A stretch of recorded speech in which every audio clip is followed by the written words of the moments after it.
গত কয়েকদিন আগে আপনাদের সাথে বহেরার ফুল নিয়ে কথা বলেছিলাম। আজকে দেখেন এইখানে যে ফুলটা দেখতে পাচ্ছেন প্রচুর প্রস্ফুটন ঘটেছে, এটা হচ্ছে অর্জুনের ফুল, যার বোটানিক্যাল নাম হচ্ছে টার্মিনালিয়া অর্জুনা। বহেরার ফুলে ফিসেসের মতো গন্ধ আসে, এই ফুলের গন্ধটাও ঠিক তাই। এবং বহেরার ফুলে কখনো মৌমাছি পরাগায়ন ঘটায় না, ঠিক অর্জুনের ফুলেও মৌমাছিতে পরাগায়ন ঘটায় না। প্রচুর পরিমাণে মাছির দ্বারা এর পরাগায়ন ঘটে, বিশেষ করে এর অম্ল জাতীয় গন্ধের কারণে। এই ফুলটার বেশ একটা বাজে গন্ধ হয়। সাধারণত খুব সুস্থভাবে এই ফুলের গন্ধটা নিতে গেলে একটা ধাক্কা লাগে, এত বাজে একটা গন্ধ হয়। আসলে ফুলের দুর্গন্ধ এবং সুগন্ধ এই দুইটার কারণ হচ্ছে volatile organic compound.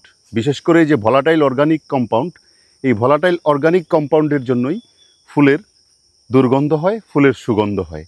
Volatile organic কম্পাউন্ডের মধ্যে বেশ কিছু ভাগ আছে, এইখানে যার কারণে হচ্ছে সেটা দুর্গন্ধ সৃষ্টি করে, অম্ল গন্ধের সৃষ্টি করে, যার জন্য মৌমাছি এই গন্ধটা পছন্দ করে না, মাছিরা এসে এর পরাগায়ন ঘটায়। এটা হচ্ছে টার্মিনালিয়া অর্জুনা, যাকে আমরা অর্জুন বলে থাকি। ঔষধি গুণ সম্পন্ন একটি গুরুত্বপূর্ণ বৃক্ষ।